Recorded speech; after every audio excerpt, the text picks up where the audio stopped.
உன்னதமான கவி என்பதற்கான காரணங்களை பட்டியலிட்டார். பட்டியலிடாத காரணங்கள் இன்னும் பல உண்டு, அது வாசிக்கும் போது தெரியும்னு நினைக்கிறேன். தபசி அவர்களுக்கு நினைவாக அடைக்கல்ராஜ் அவர்கள் நூல் வழங்கி சிறப்பிப்பார்.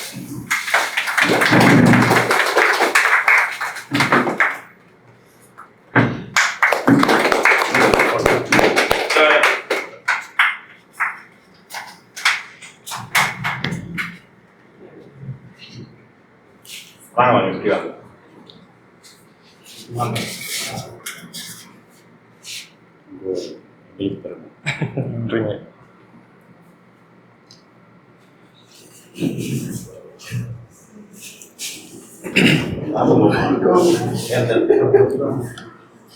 இந்த நிகழ்ச்சி நிறைய விஷயங்கள்ல எங்களுக்கு ஒரு புதுமையான நிகழ்ச்சி.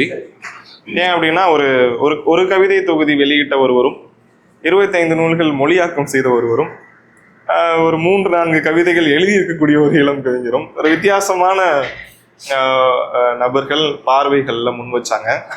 அதெல்லாம் கடந்து இந்த ஒரு விமர்சன நிகழ்ச்சியில இவர்கிட்ட நான் கேட்க வேண்டிய கேள்வி இது என்னுடைய விமர்சன புள்ளி ஒரு பதில் சொல்லணும் அப்படின்ற மாதிரியான எந்த பார்வையும் முன்வைக்கப்படலை. அந்த மாதிரியான கேள்விகள் எழுப்ப முடியாத கவிஞரா அவர் இருக்காரோ அப்படின்ற ஒரு பிம்பமும் எனக்கு இப்போ உண்டாகுது. ஏன்னா அவர் அந்த டிஸ்க்ளைமர் பற்றி பேசினார் இல்லையா, தன் மீதான விமர்சனங்கள், சுய எல்லல், இதன் மூலயமா அந்த கேள்விகள் எல்லாம் தவிடுபொடி ஆக்குறாருன்னு நினைக்கிறேன். இறுதியாக இங்கே பேசின உரைகள்லேருந்து தொகுத்து ஒரு நல்லதொரு ஏற்புரையை கவிஞர் தவசி அவர்கள் வழங்குவார். அதன் பிறகு உங்களுக்கு கேள்விகள் ஏதாவது இருந்தால் கேட்டு இந்த நிகழ்வை நிறைவு செய்யலாம். நன்றி. அனைவருக்கும் வணக்கம். முதலில் இந்த நிகழ்வை ஏற்பாடு செய்திருந்த நாற்று இலக்கிய வட்டத்திற்கும் நண்பர்களுக்கும் என்னுடைய மனமார்ந்த நன்றியை தெரிவித்துக் கொள்கிறேன். இது எனக்கு செய்யப்பட்ட முதல் நிகழ்வு. அதில் நான் பெருமை கொள்கிறேன். ஏன்னா நானும் ஒரு ஞானதரவையும் பேசிக்குவோம், தொகுப்பெல்லாம் வந்துடுச்சு, இன்னும் ஒரு நிகழ்ச்சியை ஏற்பாடு பண்ணலையே, யாருமே இன்னும் பதிப்பகத்தார் கூட பண்ணலையே, ஒரு நிகழ்வு உங்களுக்கு வச்சிருவோம்னு சொல்லிட்டு இருந்தோம். அதுக்குள்ளே ரொம்ப ஆச்சரியம் கலந்த ஒரு மகிழ்ச்சியான செய்தி. திருச்சிராப்பள்ளி நண்பர்கள் இந்த நிகழ்வை ஏற்பாடு செய்ததற்கு, இதை ஏற்பாடு செய்திருந்த சுஜித் என்கிட்ட முதல்ல சொன்னார், சார் உங்களுக்காக ஒரு கூட்டம் வைக்கிறோம், அவசியம் வந்துருங்கன்னு. அவருக்கு நன்றி. ஜார்ஜ் ஜோசப், கமலக்கண்ணன், நண்பர் லக்கமிகுமாரன், ஞானதிரவியம், வினயன், டோனி, அனைவருக்கும் மனமார்ந்த நன்றிகள். கவிஞனை பேச வைக்கிறதுன்றதே ஒரு சங்கடமான இல்லை. ஆலிவர் கோல்ட்ஸ்மித்தை பற்றி சொல்லுவாங்க, he writes like an angel but talks like a poor Poll அப்படின்வாங்க. நம்ம ஏஞ்சல் மாதிரி எழுதுகிற மாதிரி தெரில, பட் ஆனால் கிளி மாதிரி பேசினா பொறுத்துக்கோங்க. எல்லாருக்கும் நன்றி, அவ்வளோதான். வேறு ஒன்றும் பெருசாக சொல்கிறதுக்கு இல்லை. இது அன்பின் மிகுதியால் நீங்கள் இதெல்லாம் செஞ்சுருக்கீங்கன்னு நினைக்கிறேன். நான் இந்த கவிதைகள் இதை பற்றிய விமர்சனங்கள் இன்னும் கொஞ்சம் நெகட்டிவாக தம்பி சொன்னாப்புல சிலதெல்லாம் அப்பீல் ஆகலை அப்படின்ற மாதிரி, எனக்குமே அது அப்பீல் ஆகலை தான். நிறைய கவிதைகள்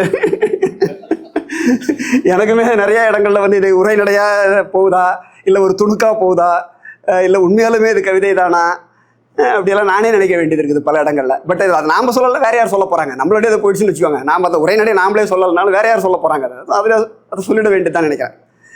பட் ஆனால் இது அதையும் மீறி சில நுட்பமான விஷயங்கள் கவிதை குறித்து பேசியாக வேண்டியிருக்குது. அதாவது the more you talk of poetry the more elusive it is அப்படின்வாங்க. நாம் அதை பற்றி பேச அது இன்னும் எலூசிவாக போயிட்டு இருக்குது நம்மகிட்ட இருந்து. இப்போ அடிப்படையாக நம்ம எது கவிதை இதை பற்றி நிறைய பேசிட்டு இருக்கோம். நம்ம பார்த்தீங்கன்னா கானாசூனுடைய கலை நுட்பங்கள் இதில் பேசுகிறாரு, ரங்கநாதன் பொருளின் பொருள் கவிதை, இது போன்ற புத்தகங்கள்லாம் நிறையா வந்துடுச்சு. எது கவிதை என்பதை தீர்மானிக்கிறது யாரு? ஒரு இதில் கூட நான் சொல்லியிருப்பேன், கவிதை மொழியோ இல்லை உங்கள் அனுபவமோ அதெல்லாம் ஒன்றும் கிடையாது. உங்கள் நம்பிக்கை தான் கவிதை. நீங்கள் கவிதை நம்பினீங்கன்னா அது கவிதை ஆகுது. அப்படி நீங்கள் கவிதைன்னு அதை நம்புறதுக்கு உங்களுக்கு வாய்ப்பு இல்லைன்னா அது கவிதை ஆகலை. சரி, இதையும் மீறி அடுத்த லெவலுக்கு இதை பேசுவோம் அப்படின்னு நம்ம பார்த்தோம்னா 2 பொருளை இதை நம்ம பிரிச்சுக்கிறோம். ஒன்று பாடு பொருள், ஒன்று பாடு தன்மை ஒன்று. இப்போ நம்ம ஸ்ட்ரக்சரலாக இப்போ எப்படி பார்க்குறோம் ஒரு கவிதை அப்படின்னா, இந்த ஸ்ட்ரக்சரில் இருந்தால் இது போயட்ரி அப்படின்றது டிசைட் ஆனது இப்போ ரொம்ப லேட்டஸ்ட். நவீன கவிதையை பொறுத்த வரைக்கும் நம்ம ஆங்கிலத்திலிருந்து, ஃப்ரெஞ்சிலிருந்தும் ஆங்கிலத்திலிருந்தும் வாங்குகிறோம். நவீன கவிதையினுடைய வடிவம்ன்றது அங்கேருந்தான் நமக்கு வருது இல்லைங்களா. ஆனால் வடிவம் தான் மாறிக்கிட்டே இருக்குதே தவிர உண்மை பெருசாக மாறலை. நம்ம அதுதான் நான் இப்போ ஞானதர்வியம் முட்டை கூட பேசிட்டு இருந்த கூட கொஞ்ச நேரத்துக்கு முன்னாடி பேசிட்டு இருந்தேன். உண்மை எப்பயுமே மாறாது. ட்ரூத் எப்பயுமே கான்ஸ்டண்ட்டாக இருக்குது. பட் ஸ்ட்ரக்சர் மாறிக்கிட்டே இருக்குது. அப்படின்னா நீங்கள் எதை நோக்கி போகணும்? ஒரு கவிஞன் வந்து எதை நோக்கி முதல்ல பயணிக்கணும் அப்படின்னா, உண்மையை நோக்கி நீங்கள் பயணித்தாலே உங்களுக்கு வடிவம் வந்துடும். நீங்கள் எதை கவிதை நீங்கள் ஏன் குழம்பிட்டு இருக்கிறீங்க? நீங்கள் எப்போ உண்மையை கண்டுபிடிங்க. இப்போ உண்மையை கண்டுபிடிச்சிங்கன்னா கவிதை வந்துட போகுது. இது கவிதையா, அது கவிதையா, ஏன் கவிதையா வரல அப்படின்லாம் நம்ம பெருசாக குழப்ப தேவையில்லைன்னு நினைக்கிறேன். அப்படின்னா அப்போ உண்மையை நோக்கி பயணிக்கிறதுக்கான சூழல் என்ன, சந்தர்ப்பம் என்ன, அதை எப்படி கண்டுபிடிக்கிறது அப்படின்ற வர்றப்போ தான் நமக்கு வந்து இந்த மரபு சார்ந்த விஷயங்களும் அது எப்படி அணுகணுன்ற ஒரு நெறிமுறைகளும் வழிகாட்டுதல்களும் நூல்களும் இருக்குது. இப்போ திருக்குறள் வரும், தனக்கு ஓமை இல்லாதான் தாள் சேர்ந்தார் கல்லால் மனக்கவலை மாற்றல் அறிவு. தனக்கு ஓமை இல்லாதவருடைய தாள் நீ சேர்ந்தால் தான் நீங்கள் வந்து உங்களுடைய மனக்கவலையை போக்கிக்க முடியும். அப்படின்றப்ப அந்த மனக்கவலையை மீறி உங்களுக்கு நமக்குன்னு ஒரு லிமிட்டடு இதுதான் இருக்குது, பொட்டன்ஷியல் இருக்குது, நமக்குன்னு ஒரு ஃப்ரீடம் இருக்குது இல்லைங்களா? இப்போ நம்ம பொட்டன்ஷியலை மீறி அந்த ஒரு ஃப்ரீடத்தை நம்ம எப்படி கண்டுபிடிக்க போகிறோம்? இது எதை நோக்கி நம்ம பயணிக்க வேண்டும் அப்படின்றப்ப தான் நல்ல கவிதைகள் வருன்றது வந்து என்னுடைய இது. நிறைய பேர் சொல்லுவாங்க, புதுசாக வர்றாங்க, நீங்கள் அவருடைய நூலை படிங்க, இவருடைய நூலை படிக்கலாம், அதில் ஒன்றும் தப்பு இல்லை. ஆனால் எல்லாத்தையும் படிச்சுட்டு நீங்கள் அதை உள்வாங்கிக்கிட்டு நீங்கள் என்ன சொல்ல போகிறீங்க அதில்? அதுதான் உங்களுக்கு ட்ரான்ஸ்ஃபார்ம் பண்ண போகுது. ஆக்சுவலாக நானே இப்போ சில குறிப்புகள்லாம் எடுத்துகிட்டு வந்தேன், ஆங்கில கவிஞர்கள் அதை சொன்னாங்க. பட் அதெல்லாம் சொல்கிறதெல்லாம் ஒன்றும் பெரிய என்ன பயன் இருக்க போகுது அதெல்லாம். அவர் சொன்னார், சரி, அவருக்கு சில குறிப்புகள் கொடுத்துருக்காரு, மேபி நாம் பண்ணால் ஒத்து பார்த்துக்கலாம், அவர் மாதிரி நாமளும் அது பேசியிருக்கோமா, இல்லை நம்மளுடைய தாட் ப்ராசஸில் அவர் இருக்கிறாரு, இல்லை அவருடைய வேவ் லெங்த்தில் நாம் இருக்கிறோமா அப்படின்னு. பட் அதெல்லாம் ஒன்றும் பெருசாக பயன் இருக்காது. ஸோ அப்போ நீங்கள் எல்லாத்தையும் உள்வாங்கிக்கணும், அது உங்களுக்குள்ள ஒரு மெட்டமார்ஃபோசிஸ் நடக்கணும், உங்களுக்குள்ள ஒரு எவல்யூஷன் நடக்கணும். அதை வந்து நீங்கள் வந்து வெளிப்படுத்துகிறப்ப தான் ஒரு நல்ல கவிதைகள் வரும்னு நினைக்கிறேன். உண்மையில் சொல்லப்போனால் அவர் கமலக்கண்ணன் சொன்ன மாதிரி 2 பகுதிகளாக கூட நம்ம அதை பிரிச்சுக்கலாம். ஒரு ஃபர்ஸ்ட் ஹாஃப் ஒரு இருக்குது, செகண்ட் ஹாஃப் ஒன்று இருக்குது. ஃபர்ஸ்ட் ஹாஃபில் வந்து நான் என்னை பொறுத்த வரைக்கும் ஒரு முதல்ல 4-5 தொகுப்புகள் ரொம்ப பிளைனாக எழுதிட்டு இருந்தேன், ரொம்ப பிளைன், அவ்வளோதான். அதில் இருக்கிறது சொல்லுவேன், சிலதெல்லாம் இருக்கும். பட் அதுக்கு பின்னாடி எனக்குள்ள ஒரு மனமாற்றம் நிகழ்ந்தது அப்படின்னு பார்த்தீங்கன்னா, மனவளக்கலை மன்றத்தில் வந்து ஜாயின் பண்ணுறேன் 2003 சில உடல் உபாதைகள்னால. அதுக்கப்புறம் சில பயிற்சிகள் எடுத்துகிட்ருக்கோம். அதுக்கப்புறம் பார்த்தீங்கன்னா அதுக்கு பின்னாடி ஒரு கவிதைகள்லாம் பார்த்தீங்கன்னா அது வேறு மாதிரி ஒரு டிரான்ஸ்ஃபர்மேஷன் இருக்குது. அது எனக்கு தெரியல, அது வந்து அன்னோனா அது எப்படி நடந்ததுன்னு தெரியாது. ஆனால் ஆன்மீகத்தை நோக்கி, ஆன்மீக பாதையை நோக்கி நகர்றப்ப உருவாகிற ஒரு சில கவிதைகளுடைய இது வந்து வேறு மாதிரி இருக்கிறத நான் வந்து உணர்றேன். அதே மாதிரி பிரீவிட்டி வந்து இப்போ வந்துட்ட மாதிரி நான் தோணுது. அப்போ வந்து ஒரு 2 பக்கம், இப்போ இவருக்கு ஞானதிரவியத்துக்கு வந்து சில ஃபோட்டோ அனுப்புங்க, நீங்கள் எடுத்து அனுப்புங்கண்ணா, அப்போல்லாம் சத்தம் 2-3 பக்கங்கள் கவிதைகளாக இருந்துச்சு. இப்போ பார்த்தா ஒரு பக்கத்துக்கு மேலே போனாலே வேஸ்ட்டுன்னு தோணுது கவிதை. அதனால் சிறுகதையெல்லாம் படிக்கவே முடியல. நாவெல்லாம் என்ன சொல்கிறாங்க எதுக்குன்னே புரியல. நம்ம அந்த கண்டென்ட் அதான் சொன்னேன், நாவல்லாம் நிறைய எழுதணும், நாவலுடைய பரப்பு வேறு. நீங்கள் வாழ்வின் அந்த மையத்தை நோக்கி போகிறப்ப சொற்கள் வந்து தேவையில்லையோன்னு தான் தோணுது. உண்மையில் என்ன கேட்டால் கவிதையை விட்டுறலான்ற கூட ஒன்றும் பெரிய, அதனால் ஒன்றும் யாருக்கும் ஒன்றும் பெரிய இழப்பு இல்லை. கவிதைக்கு இழப்புல நமக்கு இல்லை. அந்த நிலையை நோக்கி நாம் நகர வேண்டும் என்பதுதான் ஒன்று. அதாவது அதான் சொல்ல இன்னொரு இதில் கூட சொல்லியிருப்பேன், கவிஞன் வந்து ஞானிக்கு மிக அருகில் இருக்கான், ஆனால் இல்லை தூரமாக இருக்கிறான். ரொம்ப பக்கத்தில் இருக்கிற மாதிரி தான் தெரியுது, பட் ஆனால் ரொம்ப டிஸ்டன்ஸ் ரொம்ப அதிகமாக இருக்கிறோம். நம்ம சொற்கள் வந்து நம்மளை வந்து தொய்வடைய வச்சுடுது. சொற்கள் மூலமாக ஏதாவது நம்ம கண்டுபிடிக்கிறோமோ நினைக்கிறோம், ஆனால் அந்த உண்மையிலுமே அந்த சொற்கள் நமக்கு உதவுவதில்லை அப்படின்றது தான் நிஜமான உண்மையும் கூட. சரி, அப்புறம் யாருக்காக எழுதுகிறோம்? வாசகர்களுக்காக எழுதுகிறோமா, தனக்காக எழுதுகிறோமா, மற்றவர்களுக்காக எழுதுகிறோமா, இது அரசியலா அழகியலா, இதெல்லாம் தேவையில்லை. எழுதுகிறப்ப அதில் ஒரு புது கண்டுபிடிப்பு, இப்போ ஒரு ஞானதிரம் சொன்ன மாதிரி ஒரு ஃபைண்டிங்ஸ், அதை நம்ம கண்டுபிடிச்சிட்டோம்னா அது ஓரளவு அதை நம்ம வெளிப்படுத்திடலாம் அப்படின்ற ஒரு நிறைவான ஒரு மனநிலையில் நீங்கள் அடுத்த லெவலுக்கு போகிறீங்க. அதான் நான் சொல்கிறேன், ப்ரோஸில் வந்து நீங்கள் 3 இது நான் சொல்லிட்டுருக்கேன். அது நானாக அது சொன்னது தான், பட் கண்டுபிடிச்சது அது ஏன் வந்து ஒரு ப்ரோஸாக இருக்குது, ஒரு போயட்ரியாக மாறுதுன்றப்ப ஒரு லிஃப்ட் இருக்கணும், ப்ரோஸில் ஒரு ட்விஸ்ட் இருக்கணும், ஒரு ஷிஃப்ட் இருக்கணும். இந்த 3ல் ஏதாவது ஒன்று இருந்துச்சுன்னா அது நீங்கள் சும்மா ஒரு 2 லைனு இருந்துச்சுன்னா அதை நீங்கள் ஒரு போயட்ரின்னு சொல்லிடலாம்.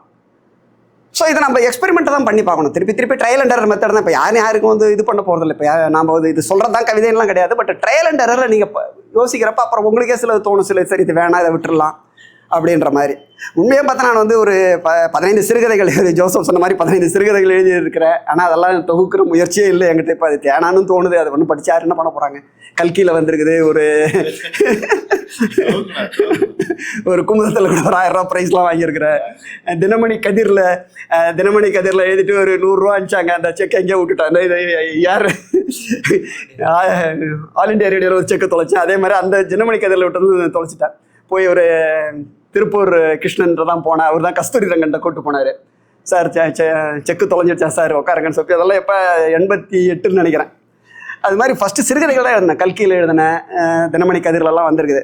பட் அதை இப்போ தேடுற முயற்சியோட எனக்கு வேணான்னு தோணுது. அந்த அளவு இது ஒன்றும் பெருசாக அதில் ஒன்றும் இது பண்ண போடல. அதே மாதிரி நாவல் எழுதுங்க உடனே போட்டுடலாங்க, பதிப்பந்தெல்லாம் உங்களை தேடி வருவாங்கன்றாங்க. நாவலை என்ன எழுதுறோம் நம்ம?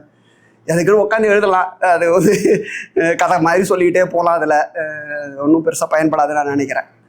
ஸோ இதுதான் இப்போ வந்து கவிதையை பற்றி இப்போ நிறைய பேர் உட்கார வச்சு நம்ம காலேஜாக போய் பேசிகிட்டு இருக்கலாம். அதாவது இப்போ யாரோ ஒருத்தர் சொன்னார், அந்த இதில் அந்த கோர்ட்ஸில் ஒன்று படித்தேன் நான், இந்த அமெரிக்கன் யூனிவர்சிட்டிஸ்லாம் போய் பேசிக்கிட்டே இருக்கிறாங்க, எல்லாரும் போய் எப்படி எழுதுறது எல்லாரையும் கூப்பிட்டு வச்சுட்டு it is like how you are teaching the students how you sleep with your wife அப்படின்னு சொல்கிற மாதிரி இருக்குது. இதனால என்ன பையனா, அதனால் அவங்கவுங்க படித்து தெரிஞ்சுக்க வேண்டியதுதான். இந்த என்னுடைய கவிதைகள் மீதான விமர்சனங்களுக்கு நீங்கள் கவிதைகளுக்குள்ளே போக வேண்டியது தான். திருப்பி அதனுடைய முன்னுரைகளை படிச்சுக்கலாம், இல்லை இனிமேல் வர்ற முன்னுரைகளை படிச்சுக்கலாம், இனிமேல் வர்ற கவிதைகளை படிச்சுக்கலாம். ஸோ இந்த லெவலில் தான் இப்போ கவிதைகளை பற்றின ஒரு இது. உண்மையால இது வந்து கவிதையை பற்றி பேசுகிறத விட உங்களுடைய அன்பு தான் என்னை கட்டுப்படுத்தியிருக்குது இன்றைக்கி. இந்த அன்புக்காக தான் நான் வந்து இன்றைக்கி வந்திருக்கிறேன். அதனால் ரொம்ப இன்றைக்கி மிகவும் மகிழ்ச்சி. வினயன் போன்றவர்கள் இன்னும் நிறையா எழுதணும். அவர் வந்து சொன்னார், படித்து பாருங்கள், நான் நிறையா படிங்க, பாசிட்டிவாக இருக்கலாம் நெகட்டிவாக இருக்கலாம், எல்லாம் வந்து வெள்ளத்தில் அடிச்சுட்டு போக வேண்டியதுன்னு எல்லாமே அடிச்சுட்டு கடைசியில் ஏதாவது மீந்து வரும். அதை நான் சொன்னேன், நீங்கள் ஏதாவது வேணும்னா வந்து சங்க பலகை மாதிரி நவீன பலகையில் வச்சு ஒன்று ஜட்ஜ் பண்ணிக்கலாம், எந்த கவிதை யார் யார் கவிதை தேருன்றது வந்து நவீன பலகையில் வச்சு ஜட்ஜ் பண்ணிக்கலாம் அப்படின்னு. வேற என்ன, அனைவருக்கும் நன்றி, எழுதுங்க, மகிழ்ச்சி. ஃபேஸ்புக் போஸ்ட்ல பாக்குறப்போ வந்து ரொம்ப வெளிப்படுறதா நான் ஃபீல் பண்றேன் பர்சனலா. எப்படிங்க ரொம்ப அந்த விரக்தி தன்மை அது ரொம்ப வெளிப்படுற ஒரு ஆவேச குரல் வந்து கொஞ்சம் இல்லை, அதனால தான் இப்போ ஒன்றும் போடுறது இல்லைங்க, இப்போ ஒன்றும் போடுறது இல்லை. இல்லை இப்போ ஒன்றுமே போடுறது இல்லைங்க, இப்போ ஒன்று வேணாம் விட்டாச்சு அது.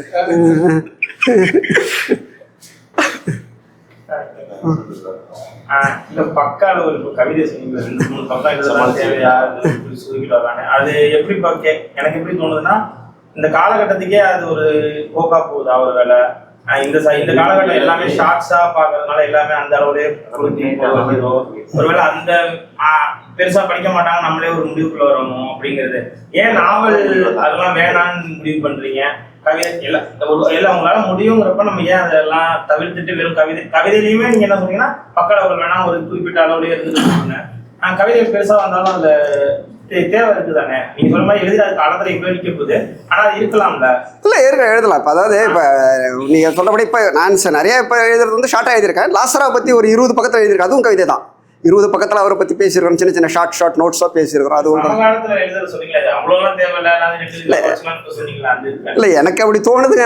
என்னை வந்து நீங்கள் ஒரு 10,000 ரூபா கொடுத்து 1 லட்ச ரூபா கொடுத்து நாவல் எழுதினாலும் எனக்கு அதில் என்ன ஒன்றும் பெருசாக சொல்லிட போகிறதுல எனக்கு தோணுது. இது வந்து ஒரு இன்ஸ்டண்ட்டாக எனக்கு தோணுது. அதே மாதிரி வாழ்வினுடைய கோர நேரம் இதுலேயே பேசிடலான்னு தோணுது.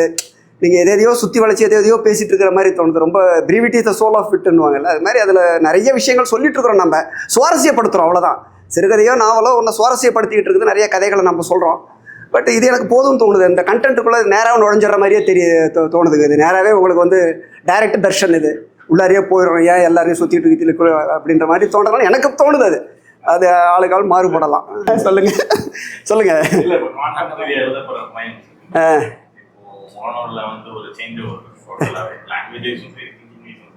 எல்லாத்தையுமே ஒரு லைட்டரா எடுத்துக்கிறது ஒரு. ஆனா சிறுசுக்கு பின்னாடி கோர், அதாவது கவிதையோட ஒரு ஃபைண்டிங் இருக்கிற மாதிரி உங்களுக்கு சென்ஸ் பண்ண முடியும். ஒரு விமர்சனமா தான் கேட்கும்.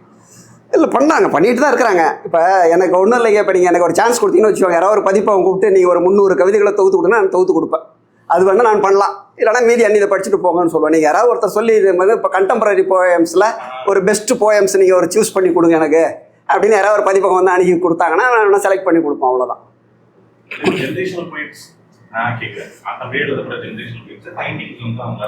இல்ல அது வந்து வரலைங்க இன்னும். நான் என்ன கேட்டா ஒரு 50 வயசு மேல கவிதை எழுதுனா நல்லதுன்னு நினைக்கிறேன்.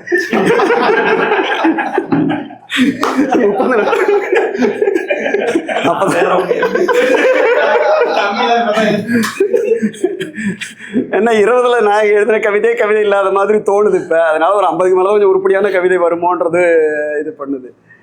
இன்னொன்று கூட நான் சொல்லிடுறேன்.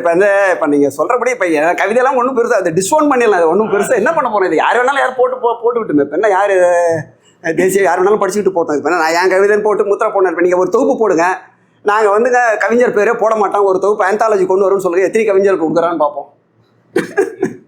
என் கவிதையில் இருக்கணும்னு சொல்லுவாங்களே, வேறு ஒரு ஆந்தாலஜி வந்து வித்தவுட் நேமு நீங்கள் கொடுங்க நவீன கவிதையினுடைய இதாக போட்டு யார் கொடுக்க போகிறாங்க? இப்போ எனக்கெல்லாம் இப்படி யாருனாலும் எடுத்து போட்டுக்கணும். இதில் என்ன இருக்குது? கவிதையினுடைய வடிவம் இப்படி இருக்குதுன்றதே எல்லாருக்கும் சொல்கிறோம். இதில் என்ன ஒன்றும் பெருசாக இதில் வரப்போகிறது இல்லை. 2 விஷயம், அதான் ஜனநாயகப்படுத்துறதுன்றது ஒன்று, ப்ளஸ் அதில் வந்து ஒரு ரிச்னஸை கொண்டு வரது ஒன்று. 2 பேலன்ஸ் பண்ணி தான் பண்ணி ஆக வேண்டியது. சிலதெல்லாம் இதுலேயே சும்மா போலித்தனமாக தான் இருக்கும். நம்ம எழுதுகிற கவிதையில் அப்படி தானே பண்ணுறோம். சரி, இந்த இடத்துல ஒரு சின்ன ட்விஸ்ட் கொடுத்தா கொஞ்சம் நல்லா இருக்கும் போல, கொஞ்சம் சுவாரஸ்யத்தன்மை அப்படி இருக்கும் போல கொடுக்க வேண்டியது தான். அதுக்கு என்ன பண்ணுறது?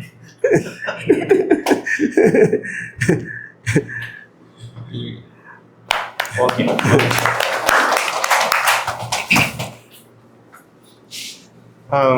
நான் எதிர்பார்க்காத 20 பேருக்கு மேலே இந்த நிகழ்ச்சிக்கு வந்திருந்தீங்க. எல்லாருக்கும் நன்றி.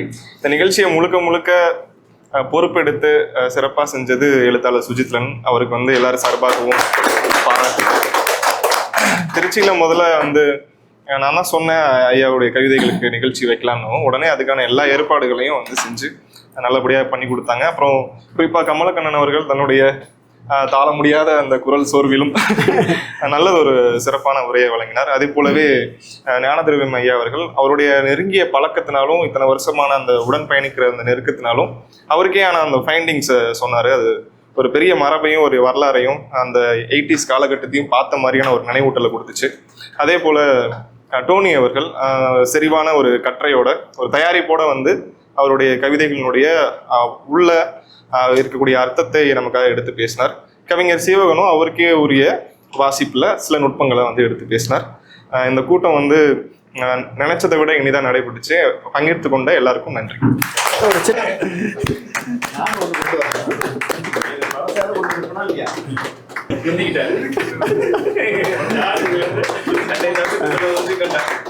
டோனி வாங்க.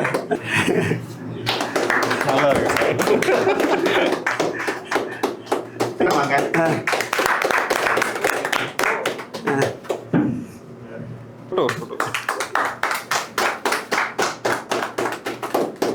இதான் உண்மையில போட்டுருந்தேன்.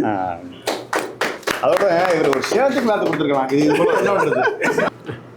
நான் எடுத்துக்கலாம். எடுத்து